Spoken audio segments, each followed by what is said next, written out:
favor, tomen asiento. Vamos a comenzar. Gracias.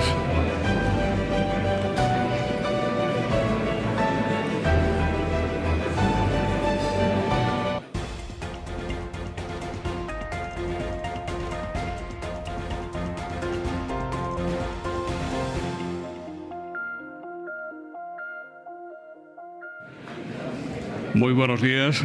Como presidente de Nueva Good morning. As President of New Economy Forum, I would like to wish you a very warm welcome to another of our events, which is organized with the sponsorship of Solaria, a photovoltaic energy manager, and Assisa Health Company. This event is broadcast live from the Mandarin Oriental Ritz Hotel in Madrid through our website, neweconomyforum.org. A few months ago, we were honored to welcome in this same forum the European Commissioner of Energy, Mrs. Kadri Simpson, who was introduced by the third Vice President of the Spanish government, Teresa Ribera. And today we are honored to have Director General of Energy of the European Commission, Ditte Juul Joergensen. She will be introduced by Sarah Egerson, Secretary of State for Energy of the Spanish government. Sarah, you have the floor.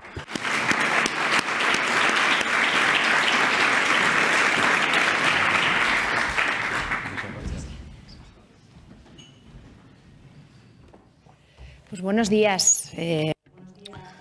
Good morning, all of you. Good morning, Jose Luis. Thank you very much. And welcome, dear Director General of Energy, dear Ditte Juul Joergensen. Unfortunately, it's a rainy day in Madrid, but this is good news in Madrid because it doesn't rain very often in this city. But I just wanted to start by thanking you and your team because the last few months and few years have been extremely complicated, extremely difficult, extremely complex.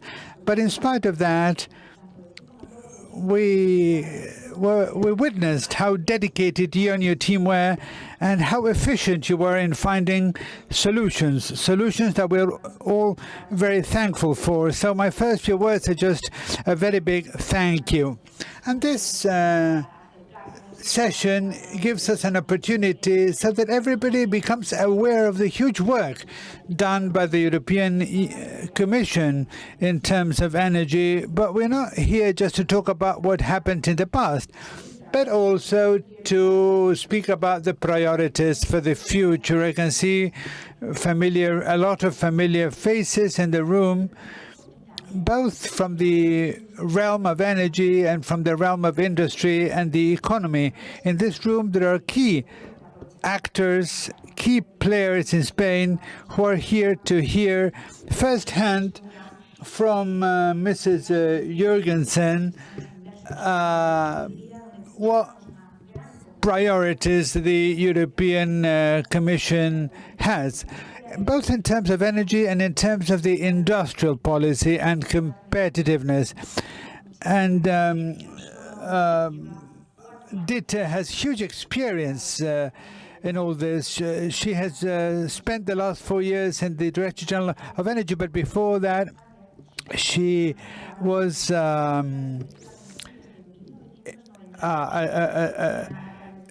an official in the cabinet of another commissioner, and she has long experience in negotiating, for example, agreements of the WTO, and she has really worked very hard in areas such as sustainable development, healthcare, and commercial or trade relations with the European Union partners. She's also got experience in the United Nations. She was head of the economic section of the European delegation. So she's got very long experience, and that experience was crucial for that transformation process we are immersed in, and it was crucial to face up to the big challenges that we had to face in the last few years. The pandemic, the war on the Ukraine, which has placed Europe in an extreme situation of vulnerability. And your vision, Ditte, has made it possible for us to overcome all of these problems. And today I would like to mention something that is very important, which is also to her credit, which is her clear support of energy transition. During the pandemic, Europe decided to make available the next generation funds, where here in Spain, as you know, these funds made it possible to drive the energy transition. And as regards the war on the Ukraine, there was the repowering plan, which intended not just to reduce consumption, but also to promote renewable energies and find the diversification of supply, which is really very strategic. But we have also, well, different emergency regulations have been adopted, and they're really historic, not just because of how fast they were adopted and, because of the, huge amount of councils of ministers that were held. But another important thing is that everything was done on the basis of consensus. So the agenda that Ditte has led is really was really based on consensus, and she wanted to provide an ambitious answer, but at the same time a very flexible answer. And in this regard, I would like to make a specific mention of the Iberian Peninsula.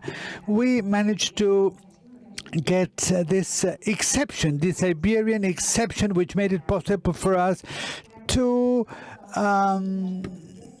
tone down the huge impact that all of these changes had on our region. She also adopted different plans, integrated plans for energy and climate, the European hydrogen strategy, the revision of the energy efficiency directive, the integration of the energy systems, and many other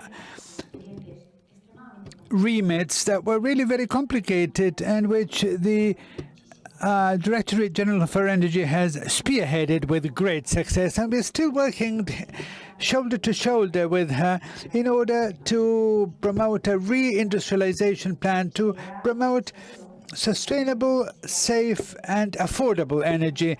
And here the market reform is going to play a very important role. It's a very ambitious reform to find new productive capacities within Europe for those technologies that may lead us to transformation. That is going to be very important, and this will allow us to strengthen our supply chains and support mineral raw materials. So there's a lot of milestones that have been reached, others are about to be reached, and all of this has been possible thanks to the efficient work of the Director General for Energy. So thank you very much, Ditte, for having driven this agile Europe, this flexible Europe that is capable of providing short-term answers, but at the same time having this long-term view. Because Spain has always been very proactive, as you very well know. We have worked very hard and very long hours. And in the second semester, we're going to work very hard. Spain is going to be leading the European Council. And I want to assure you that you will find in Spain an ally who will always seek to find ambitious consensus. This pandemic has shown us that what we need is more Europe and not less Europe. Thank you very much. And I'll give the floor to the Director General for Energy. Thank you.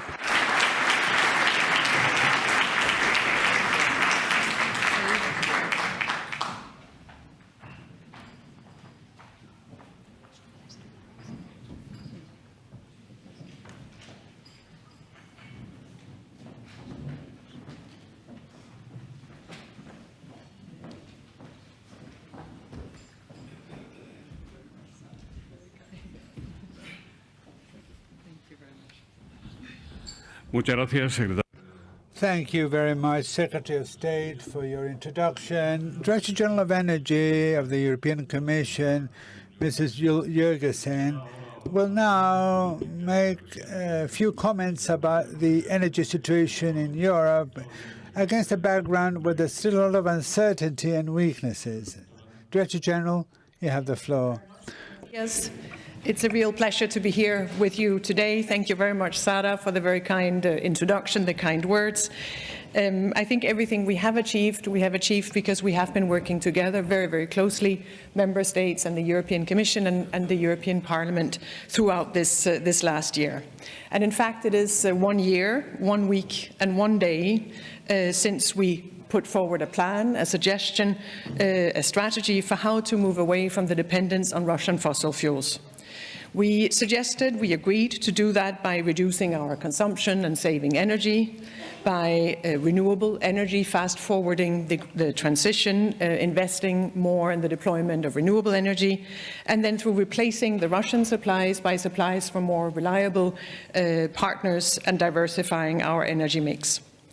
The unprecedented rise in energy prices that started already in the autumn of 2021 was fueled by Russia's weaponization of energy, and it required a common response, a swift response, and clear determination in terms of how to organize ourselves, to avoid the shortages in gas supply and cuts in electricity. We acted together in unity. We acted very swiftly together, and we acted with determination to address the crisis and to calm markets and lower prices through the actions taken. So what I would like to do is just to briefly set out 3 key lessons learned in this year, some of the main aspects of the many things that we have worked on together over this last year. Now, the first point is the importance of acting swiftly and decisively in terms of developing an emergency response and a preparedness response. The second is the need to look beyond that immediate action, to look at the longer term and make sure that what we do align with our longer term objectives. And the third is really to shape the energy policies going forward. What is going to happen over the coming 6 months under the Spanish presidency, and beyond that, our legislative package and the more structural changes to the energy system in order to make sure that we have a competitive and secure energy system. So first, on the immediate response, the emergency response. Because of the Russian invasion of Ukraine and the Kremlin weaponization of energy exports, we have seen an unprecedented global energy crisis. And the crisis is global essentially because Russia removed very significant amounts of natural gas from global markets, and because that gas was previously delivered by pipeline, it had nowhere else to go and was taken away from global markets. So we had to act to remain secure. We were too dependent on Russian gas, not here in Spain. You had different suppliers and were more diversified, but across the European Union, we had a dependency of more than 40% on Russian natural gas. We saw a very significant impact on prices of this crisis in Spain. I know that a very significant part of the electricity consumption, the bills that consumers pay, were directly linked into the short-term electricity markets, and so households and businesses saw their bills rise by as much as 200% in some cases. So we had to act very swiftly to calm markets, to calm prices, and we had to put in place emergency measures to address it. And to give you just a few examples of the many things that we did together in the European Union last year, we reduced demand we agreed to reduce demand by 15% in order to calm markets and in order to make sure that we had enough gas to fill our storages before the winter, because of the uncertainties going into the winter where supplies from Russia were being cut. And here I would like to thank you, Sara, and Spain for the valuable support in getting us over the finishing line on those many important measures and initiatives taken. And what we did together has actually shown very good results, again, across the European Union. We have reduced our gas demand by more than 18%, so going further than the objectives, and that helped us save 42 billion cubic meters of gas. That's about a third of what we would otherwise have imported from Russia, and so a very significant amount also in the context of security and in the context of our dependence on Russia before the war. We secured gas from alternative sources, and we have other suppliers that have that dependence on Russian gas. And we filled our gas storage facilities up to 95%, which is a historic high in the European Union, and we did that before the deadline to do so. So very, very good results also in terms of the security and preparedness, thanks to these common measures taken.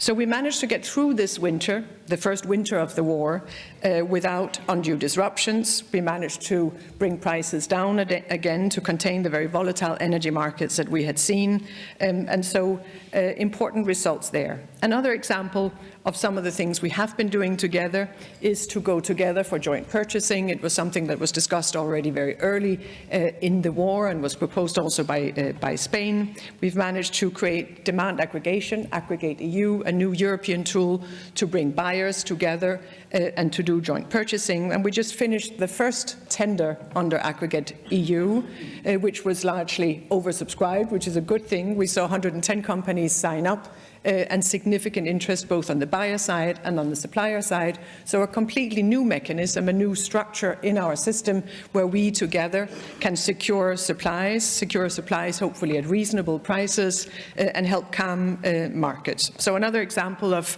a short-term measure that has potential to also impact markets in the longer term. And that brings me to the next point, really looking beyond the immediate responses, looking beyond the emergencies to see how can we change our system, what are the structural changes that are necessary to make us more secure in future, to make sure that we have energy that is affordable and energy that is sustainable.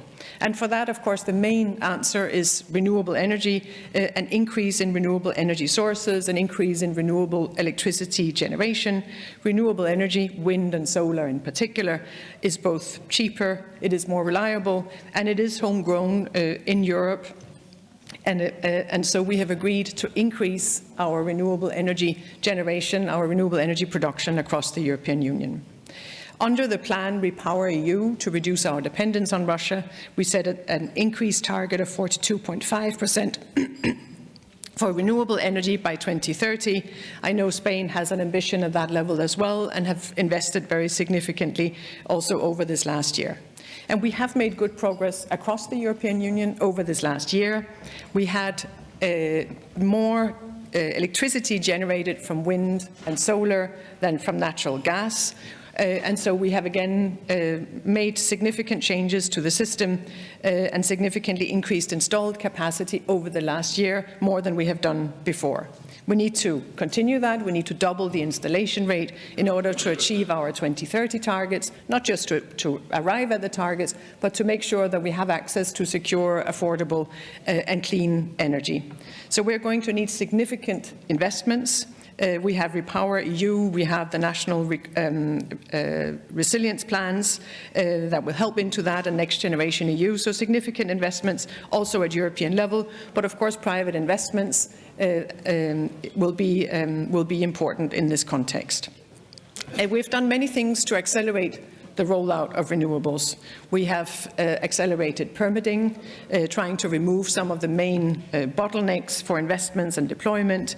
We have invested through the Recovery and Resilience Facility that I mentioned. More than 700 billion will go into the recovery, and out of that, more than a third will go into decarbonization and the green energy transition.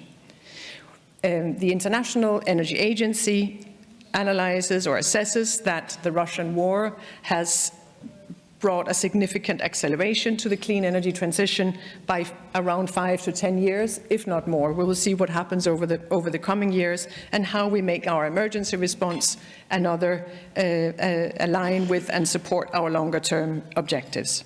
And here Spain is, of course, in a central position to lead the way, both through your national recovery and resilience plans, where Spain is a significant recipient that will go in your national plan into the deployment of clean energy, both from the Recovery and Resilience Facility, but also from Repower EU and other European funds.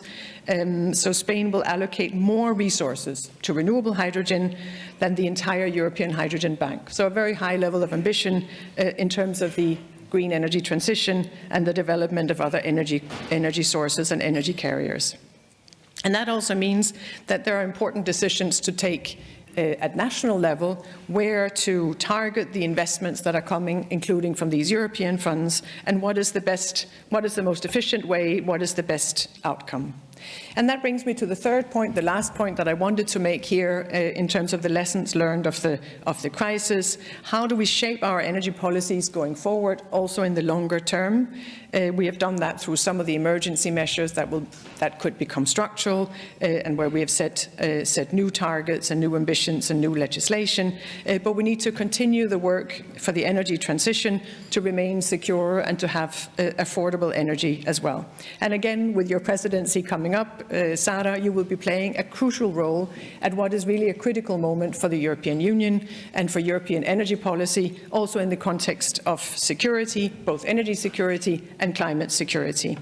You will be leading the last full presidency, the last full-term presidency before the European Parliament elections next year, and so there's a lot of important work to do before that. We still need to finalise the ongoing legislative processes around what we call the Fit for 55 package, so how to achieve our targets for 2030, energy performance of buildings, the decarbonisation of gas and the gas market, among some of them.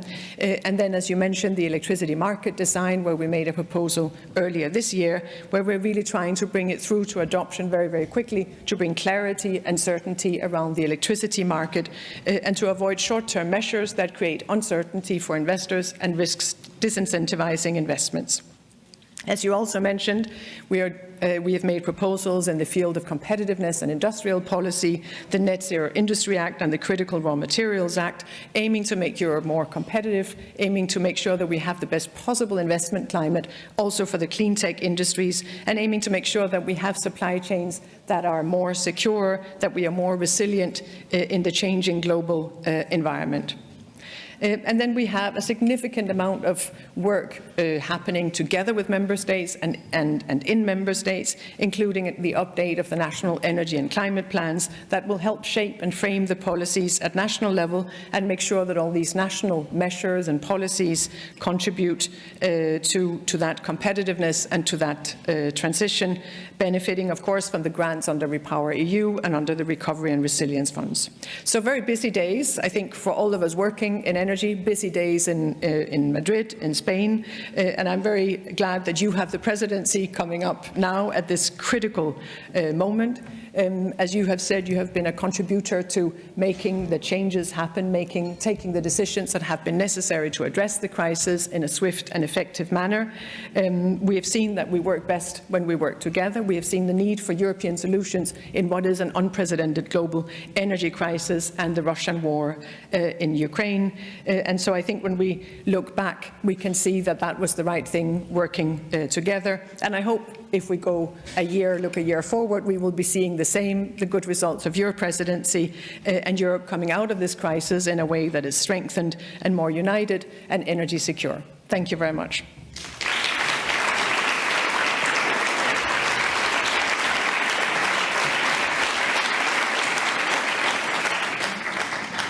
Muchas gracias, señora directora. Thank you very much, Madam.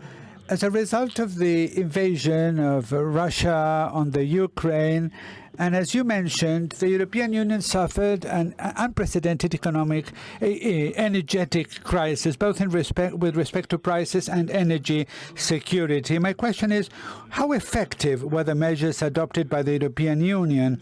And another question is whether you have already analyzed the impact of having set a maximum price to some technologies, such as renewables or nuclear, as established in the EU regulations.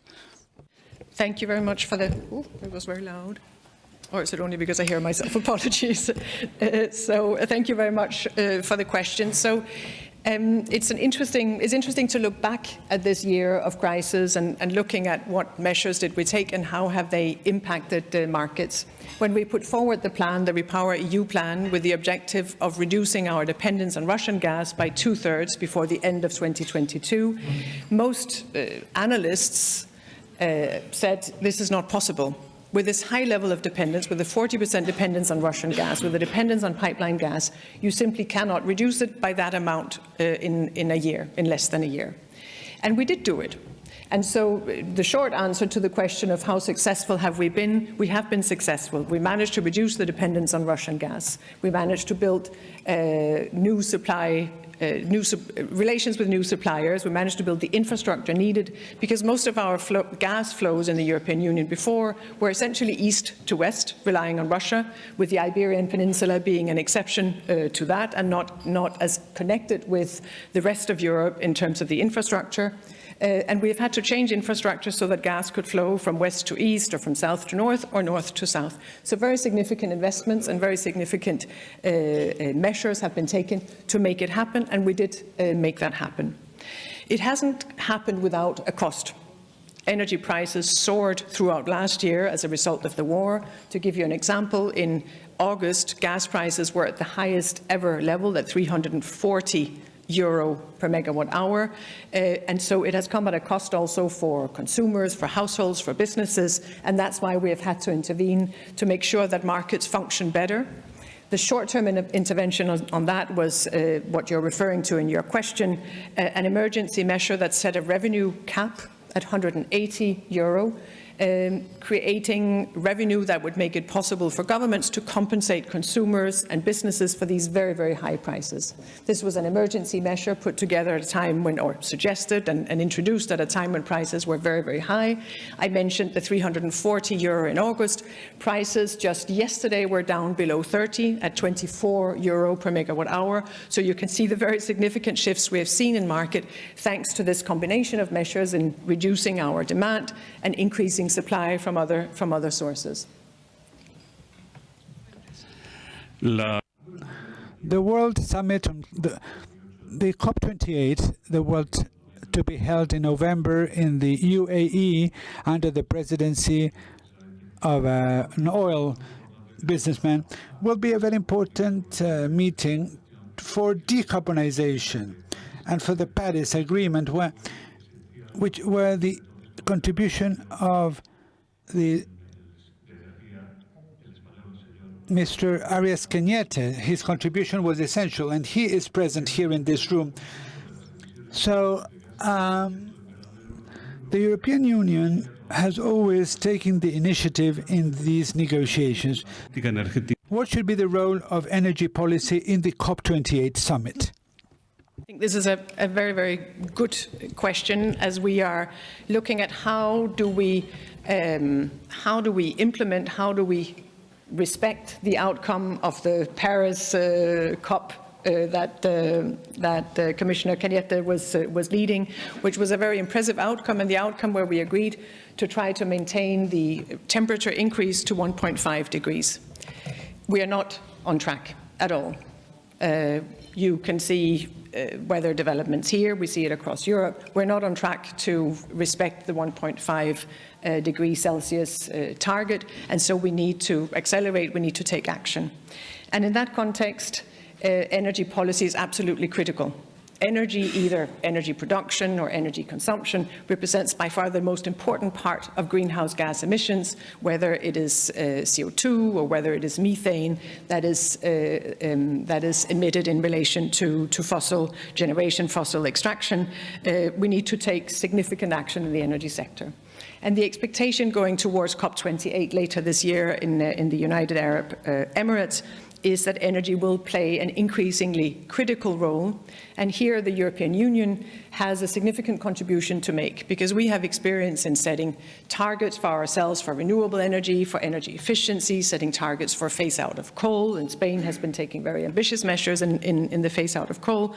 And so what we're looking at is what can we bring to the global discussion, what can we bring to COP28 based on our own experience, how it has worked in setting targets and developing plans for the phase out of coal and fossil, and for the expansion of renewable energy and for investments into energy efficiency.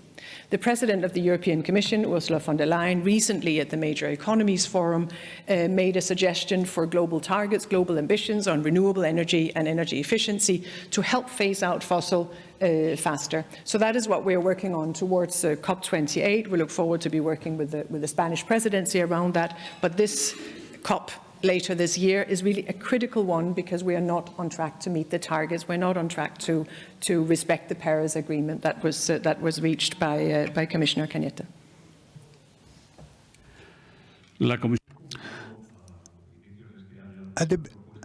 The Commission published a proposal to review the design of the electrical market. Do you think that the proposal is appropriate to face up to the challenges faced by Europe, especially in regard to consumers?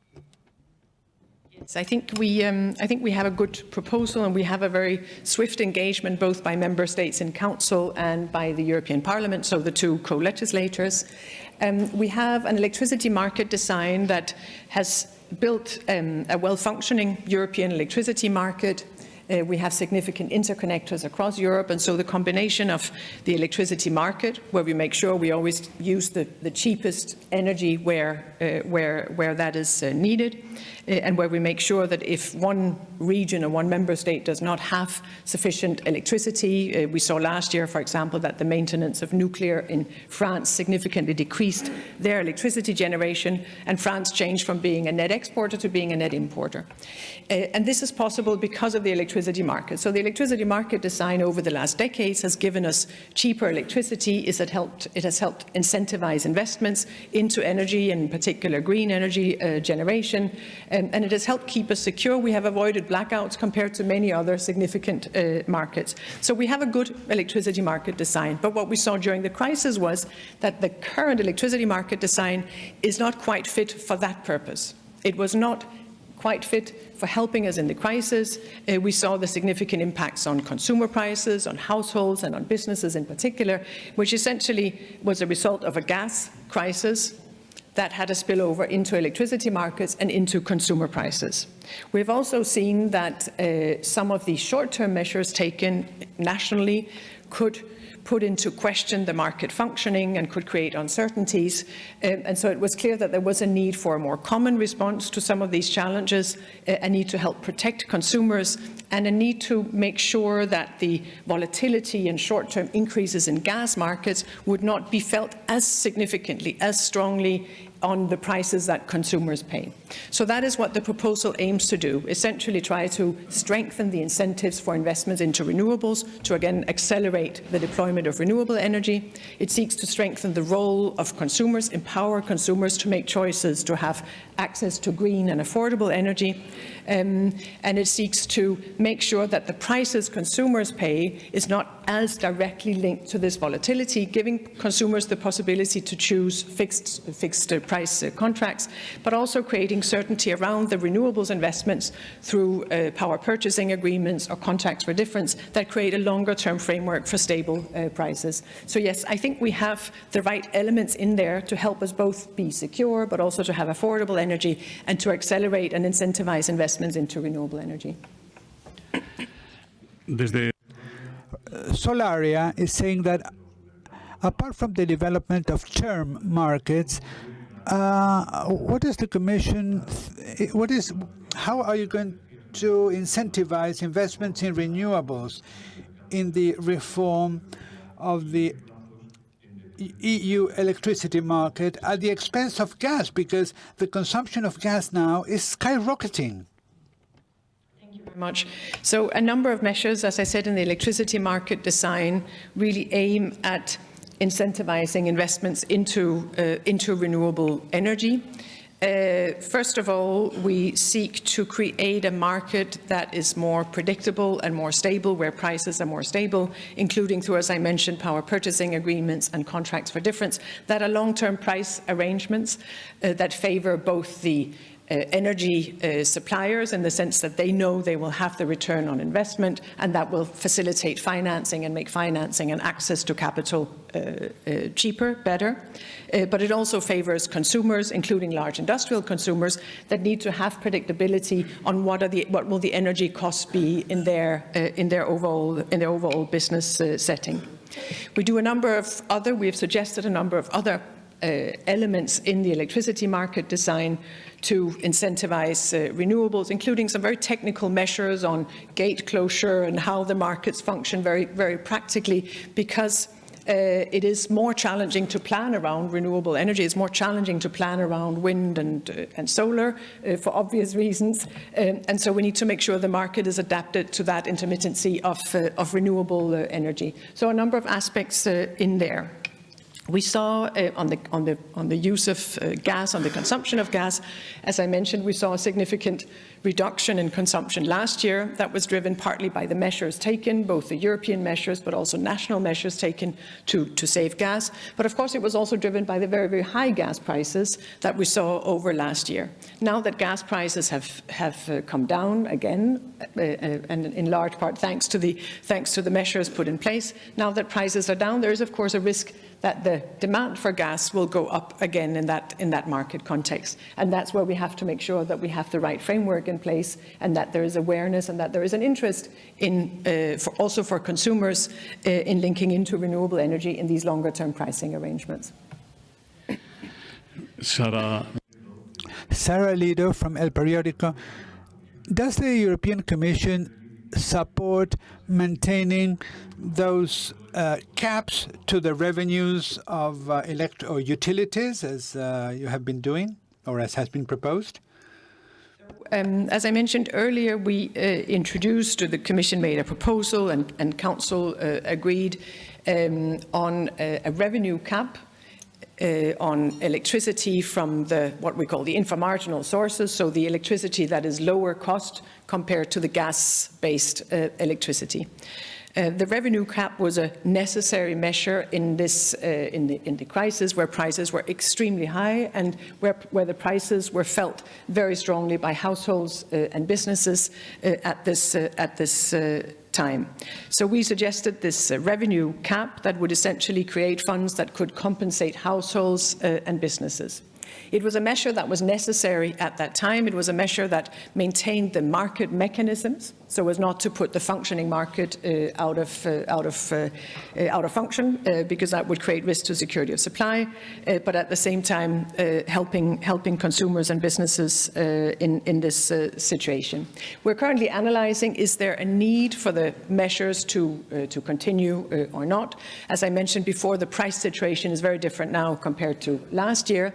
But also we have, since that measure was adopted and put in place, we have of course made the suggestion for the electricity market design, which offers some more structural solutions to the issue of how electricity prices are impacted by the gas crisis and by the high gas prices. So we will be analysing that question in that context. And we'll be coming forward with a proposal in the coming months as to whether it is still relevant to maintain this measure, or whether the more structural response in the electricity market design is the more appropriate one.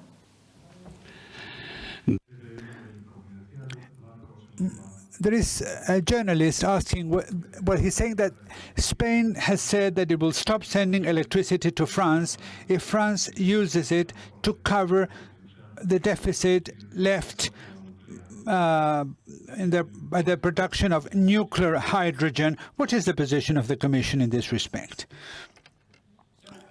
Not be able to comment on the specific case or on the specific political statement, because I don't know enough about the statement or the specific case. But a general point, so not on Spain-France, but a general point, as I mentioned before, we have a common European energy market. We have a common electricity market where the export and import helps us make sure that everyone has electricity. We don't see blackouts, and where we make sure that we always use the cheapest possible, the lowest cost possible electricity. And so the interconnectors and the trade of electricity across borders and between member states really is an important part of that, again, to give us both affordable and secure energy. So that principle applies. Several institutions are saying that investments are fleeing from Europe. It has been calculated that there's been a reduction of 47 billion euros in 2022, and this week it has been published that almost 60% of European companies are thinking of transferring their investments to the United States. What are the measures that the Commission is planning to introduce to attract companies to invest in renewable energies. Another question about the same thing is, what has been the effect of the United States law on European investments in renewable energies in Europe? Because do we know whether European industry is delocalizing to the United States? Thank you very much for the question.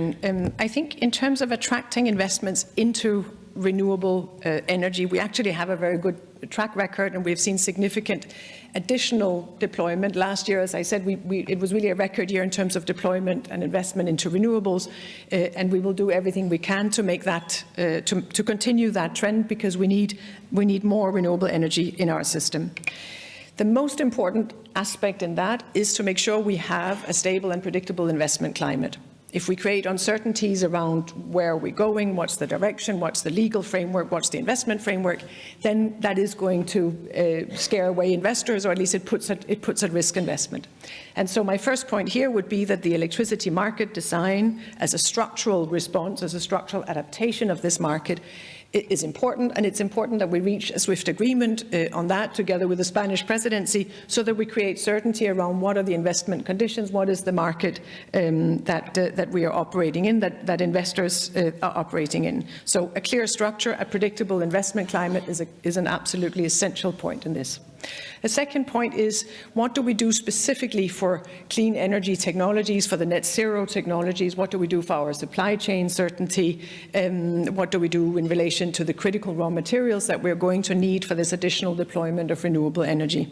And here we made recently, as I mentioned, proposals for a Net Zero Industrial Act and a Critical Raw Materials Act, which would provide a framework that will incentivize and create better conditions for investments and manufacturing on operations in the net zero industrial sectors. So those sectors that help the green transition and that facilitate the green transition, essentially to make sure that there is the best possible regulatory framework, that we can do swift permitting, that there are not unnecessary bottlenecks in the European market, but also to make sure that we bring some of those investments back to Europe, that there is not the reshoring or the outsourcing of industry and of manufacturing that is absolutely critical for our competitiveness, for our markets, but also for our security and for our energy transition. So again, in terms of the stable and predictable investment framework, we need to bring swift agreement also on these legislative proposals to have a more comprehensive framework. The US Inflation Reduction Act, I think there are two stories, if you will, about that. The first is, it is really good news that the US is investing in the green energy transition. It's good news that they are following up on the Paris targets and that they're actually engaging in the fight against climate change, but also in the overall green transition. Longer term, the significant investments that we see in the US now in green technology is going to lower costs, and it's going to help innovate. And so that is a good thing in itself, and to some extent is similar to, or to a large extent, is similar to what we are doing under the European Green Deal, where we are devoting significant funds to the green energy transition as part of our efforts to achieve climate neutrality in 2050. The difference, and this is the second story about the Inflation Reduction Act, the very significant difference in what the US is doing under the Inflation Reduction Act and what we are doing under the European Green Deal and Repower EU and the Recovery and Resilience Facility. The difference is that the US has linked it into domestic content requirements, and so there are aspects of the Inflation Reduction Act that are discriminatory, and that is a problem. So our conversation with the US, our dialogue with the US, really aims to address that problem, the fact that there are issues in terms of the level playing field, in terms of a fair market. We have good engagement with the US to try to address those points and hope that that will be possible. So our response to that are the proposals that I just mentioned, the Net Zero Industrial Act, the Critical Raw Materials Act, but it's also a bilateral response trying to find solutions to those discriminatory and unfair elements in the Inflation Reduction Act, while still working together to innovate and to lower costs of the green transition and the green technologies we're going to need for that. Jorge Antonio. Well, there's a question as to what is your assessment of the effects of the so-called Iberian exception that is allowing Spain and Portugal to keep lowering the prices of the electricity bill with a cap on the price of gas. Are you contemplating the possibility of a new extension of the Iberian exception?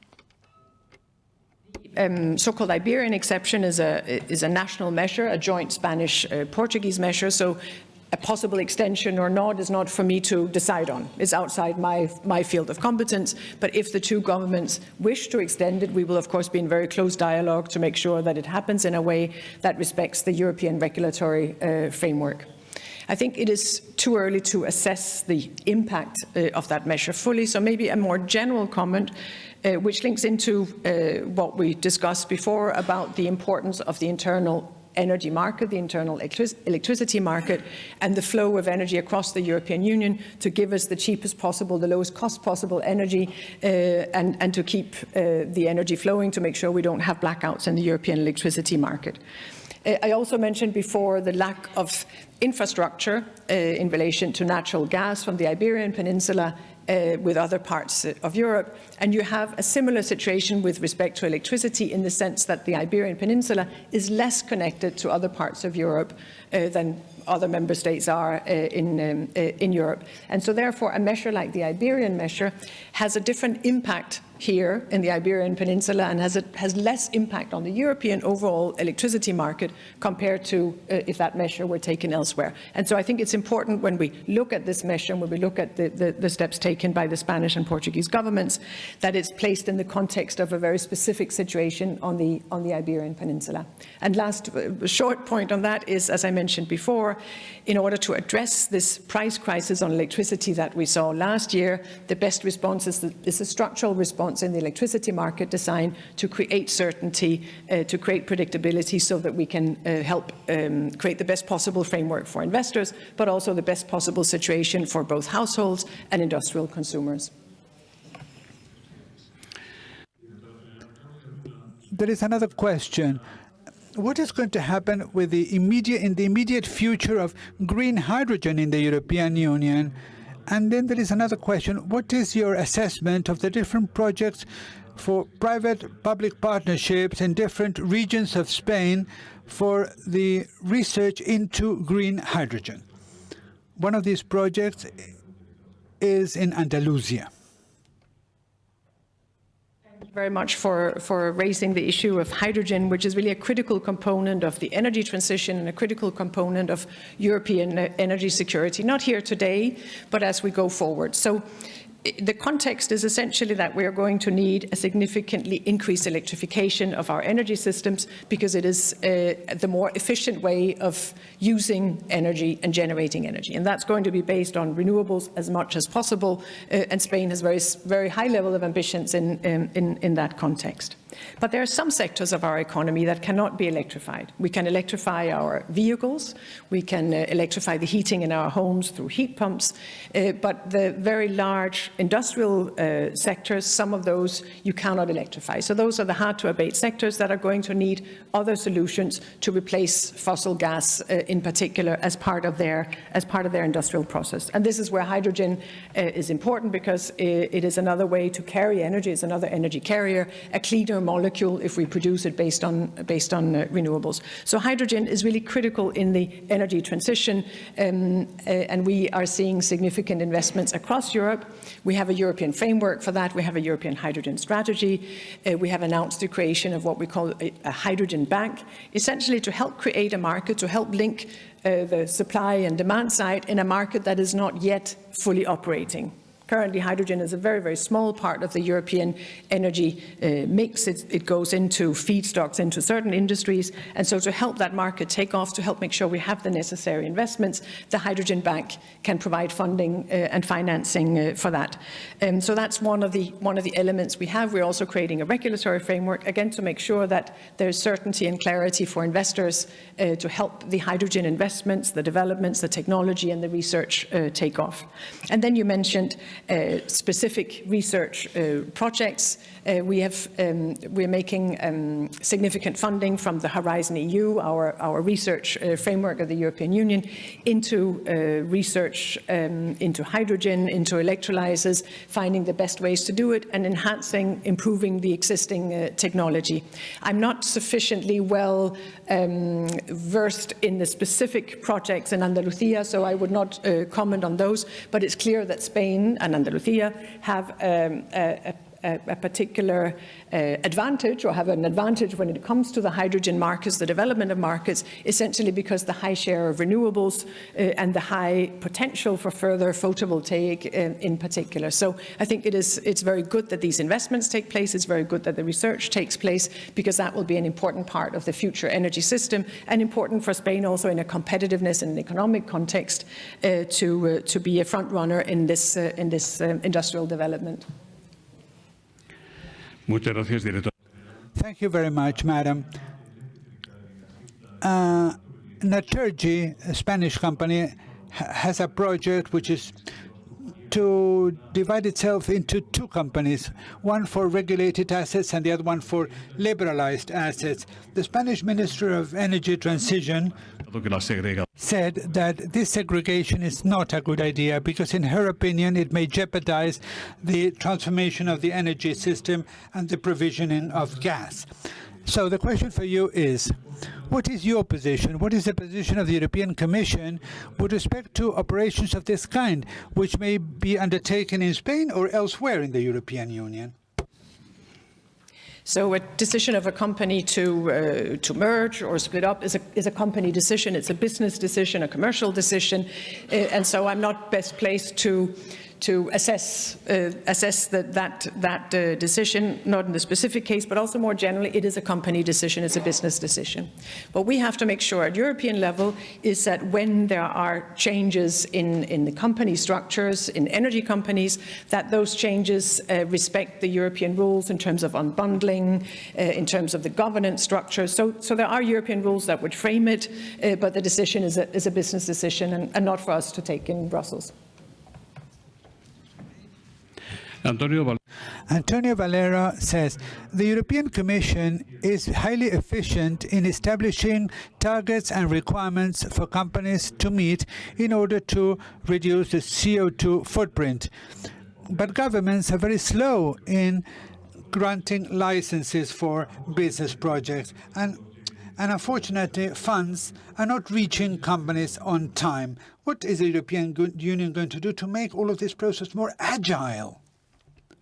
I think it's a very good question, because the challenges we have now is we need to make changes happen very swiftly. We need to accelerate the pace of the transition. We need to accelerate investments. And again, we need to make sure we have the best possible environment for that, so that we incentivize the investments that we all need. What we have done over the last year is to try to remove the bottlenecks as much as possible for these investments into green energy. In particular, we see that the permitting process in most European member states simply takes far too long. It creates uncertainty for investors, because by the time the decision is taken, things look very, very different when the investments actually take place. The economic situation, we see high inflation, we see high interest rates, it's quite different from the time when the decision was taken, and so that creates a significant challenge in terms of investments and in terms of the rentability of investments. So we need to reduce permitting times, and we need to reduce them significantly. What we did together in Europe last year was both to put in place an emergency measure that strengthened our permitting framework, that reduced the permitting delays, and that created more favorable conditions, more clearer rules, essentially, for the permitting for renewable energy investments.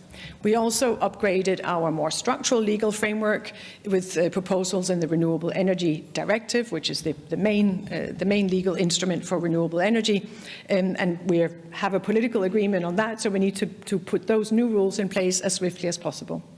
Then we're working with member states to try to make sure that best practices are emulated across the European Union. If one country has a specific way of doing permitting and of accelerating these administrative procedures, well, then we need to make sure that others can learn from that so that permitting times are reduced across the European Union. Now, permitting is only one aspect of it, but it is, I think, the most important bottleneck, the most important delay factor. So it really has been important to take these measures to make it clear that there is an overriding public interest in investments into renewable energy.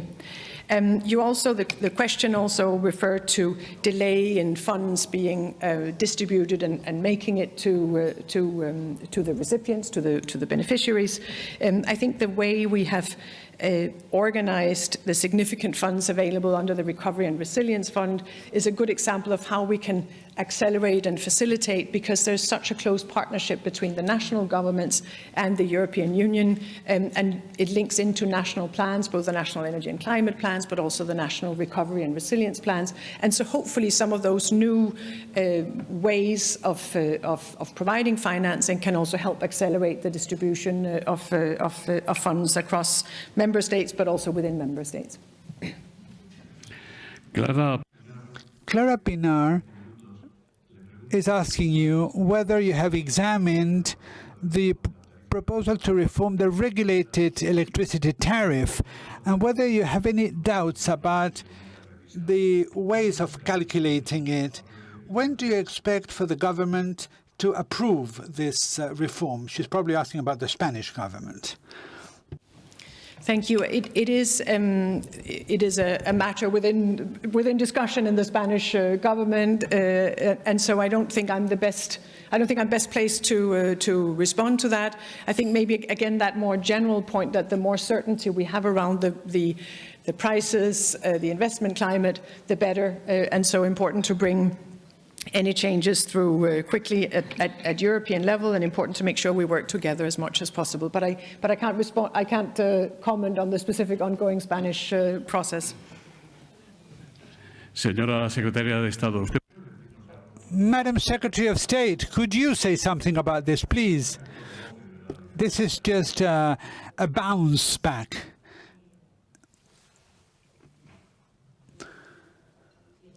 Well, the bounce back, well, we are working in order to have this proposal ready. We would like to have it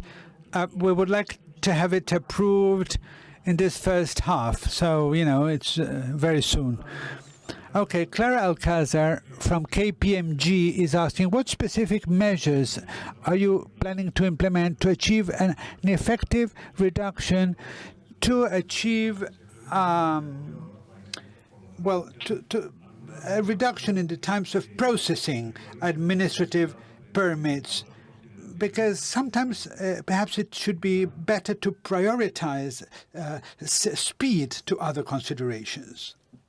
Indeed. I think, again, the permitting delays and the permitting processes we need to be better, we need to be faster, we need to accelerate the permitting. I think the legal framework we have already agreed on in this emergency measure on permitting provides a very useful clarification and helps accelerate. And as I said, this will be reflected in the structural framework in the Renewable Energy Directive, so that we can continue to accelerate permitting. So an important point for the transition, and an important point to make sure that we deploy renewable energy as swiftly as possible.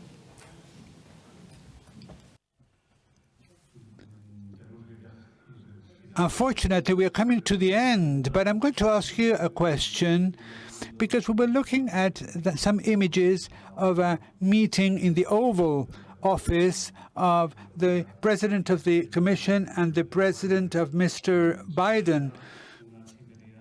And there was a fireplace with a fire burning. Is the European Union prepared for the next few winters? Yes, I think as much as we can be. I think when it comes to preparedness for next winter and the winters beyond, in what is still an ongoing energy crisis, because the structural challenges in global gas markets that we saw last year are still there. So we're still in a crisis, but we have managed to give ourselves the tools necessary to be better prepared. We're filling our storage. Storage filling is already at 66%, which is very, very high for this time of year. So we will go into next winter with full storages. We will go into next winter with the necessary infrastructure to import the LNG that is going to be needed across Europe. We will go into next winter with significantly higher levels of renewable energy in our system. We will go into next winter benefiting from investments into energy efficiency, more heat pumps, for example, that will help us be more secure and more efficient in the energy we use. And there's a long list of the things we have done to prepare ourselves, including the mechanism established for joint purchasing, the aggregate EU that I mentioned, that gives us a better market power, a better place in the market, and that can help bring natural gas to those buyers that otherwise have difficulties accessing global markets. So I think in terms of what we can do, we have created the instruments, the framework that is necessary. We need to continue that. We need to continue to save energy, and we need to continue to be more efficient in the way we use energy. But of course, there are a number of factors that are outside our control. We are not controlling the Chinese demand, and the Chinese demand is expected to increase as they have reopened from the COVID restrictions that they had. The demand hasn't increased as significantly and as swiftly as expected, but it is outside our control. And there are a number of other factors that are outside our control. We have seen the risk for our critical infrastructure. We have seen events that happen in export infrastructure, again, outside our control.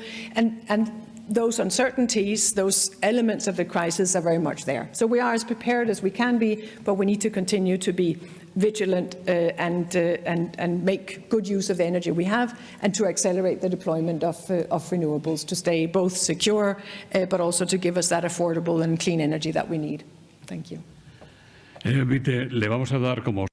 So we're going to be giving you one last turn for you to say a few last messages. But before that, I will give the floor to Gerardo Ivanon, who, on behalf of Assisa healthcare company, who's one of our sponsors, to say a few words. The other sponsor is Solaria, represented by its CEO, but we will hear from the health company. I would like to thank you very much, madam, and congratulate you on the huge challenge you had to take. You know, this energy crisis caused by the war in the midst of a pandemic, which is no small thing. And I also want to underscore the huge challenges that you have faced and that you are facing. You have done a very good job for all European citizens, because Europe has to be the world engine for energy.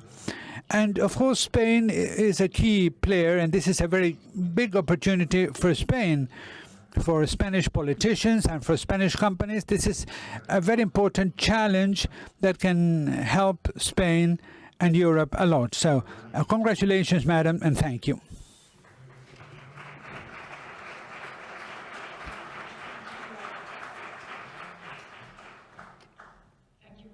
Thank you very much for the kind words. I appreciate it, and I very much appreciate the opportunity to come here and speak with you. And I think what I would like to say in my short closing words very much is similar to what you have said, in the sense that we still face very significant challenges as Europe, both in terms of the energy crisis that continues, in terms of our competitiveness, in terms of European growth and jobs, but also in terms of our security, both our economic security and our physical security, as well as the climate crisis and the need to provide a response to that, and a need to change the way our energy system works, among others, again, to have that secure and affordable and clean energy.